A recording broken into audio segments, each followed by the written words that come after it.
হযরত আবু হুরায়রা রাদিয়াল্লাহু তাআলা আনহু হতে বর্ণিত, রাসূলুল্লাহ সাল্লাল্লাহু আলাইহি ওয়াসাল্লাম বলেছেন, আল্লাহ তাআলা বলেন, হে আদম সন্তান, আমার ইবাদতের জন্য তুমি ঝামেলা মুক্ত হও। আমি তোমার অন্তরকে প্রাচুর্য দিয়ে ভরে দেব এবং তোমার দারিদ্র্য ঘুচিয়ে দেব। আর যদি তা না করো তবে তোমার হাত ব্যস্ততায় ভরে দেব এবং তোমার অভাব দূর করে দেব না। প্রিয় দর্শক, আসুন আমরা জেনে নেই সে তিনটি কার্যকরী দোয়া, যে দোয়াগুলোর আমল করলে আল্লাহ তাআলা আপনার রিজিকে অপরন্ত বরকত দিবেন। তার মধ্যে 1 নম্বর দোয়াটি হলো, আল্লাহুম্মা গফিরলি যামবি ওয়া ওয়াসসিহলি ফি রিজকি ওয়া বারিক লি ফিমা রাযাকতানি।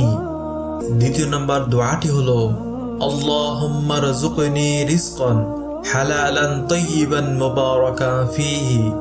তৃতীয় নম্বর আমলটি হলো, আল্লাহুম্মা বারিক লি ফি রিজকি ওয়ারযুকনি মিন হাইসু লা আহতাসিবু।